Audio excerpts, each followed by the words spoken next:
এই চন্দ্রবোরা সাপ বা রাসেলস ভাইপার কামড়ালে ঠিক কি হয় বন্ধুরা, ধরুন এই সাপটা এখন আমার হাতে বা পায়ে কোনো একটা জায়গায় ঝপ করে কামড়ে দিল। এর মারাত্মক হিমোটক্সিন বিষ আমার শরীরের মধ্যে ঢুকে যাবে এবং সেই সামান্য হিমোটক্সিন বিষে আমার তীব্র জ্বালা পোড়া শুরু হবে। মানে গোটা 20-30 ভীমরুল এক জায়গায় যদি কামড়ায় যেরকম ফিলিংস হবে ঠিক সেই রকম ফিলিংস আপনারও হবে। দীর্ঘক্ষণ যদি হয়ে যায় এবং আমার শরীরে যদি অ্যান্টিভেনাম না ঢোকে তাহলে কি হবে, ধীরে ধীরে যে জায়গাটায় কামড়াবে সেই জায়গাটা কালো হয়ে পচন শুরু হবে। আপনার কোনো সেন্স থাকবে না, হাত দেবেন কিন্তু আপনি কিছু ফিল করতে পারবেন না।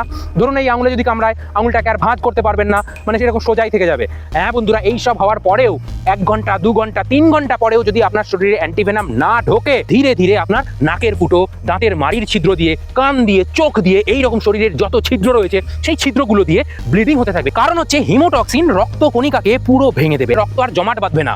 হ্যাঁ বন্ধুরা, সেই রক্ত ব্লিডিং হয়ে পাতলা হয়ে সব জায়গা দিয়ে বেরোতে শুরু করে দেবে। তারপরেও যদি আপনার শরীরে অ্যান্টিভেনাম না ঢোকে তাহলে কিন্তু আপনি কিডনি বিকল হয়ে মোটামুটি 1 দিন বা 2 দিনের মধ্যে মারা যাবেন। এবার যদি আপনার শরীরে যদি 1 ঘন্টার মধ্যে মোটামুটি যদি অ্যান্টিভেনাম প্রবেশ করে তাহলেও কিন্তু অনেক সময়তে গ্যারান্টি নেই যে আপনাকে যে জায়গাটা ও কামড়ালো সেই জায়গাটা বাঁচবে কিনা, মানে আঙুলে কামড়ালে আঙুলটা থাকবে কিনা বা কিডনিটা ফেলিওর হবে কিনা তার কোনো কিন্তু গ্যারান্টি নেই। তাই ভয়ঙ্কর রাসেলস ভাইপার থেকে সাবধান থাকুন। মাঠে ঘাটের সাপ এটা, মাঠে ঘাটে গেলে গামবুট পায়ে দিয়ে চলুন, তা নাহলে কিন্তু যখন তখন এই ভয়ঙ্কর যমরাজের অ্যাটাক কিন্তু আপনিও হয়ে যেতে পারেন, বিশেষ করে এই শীতকালে।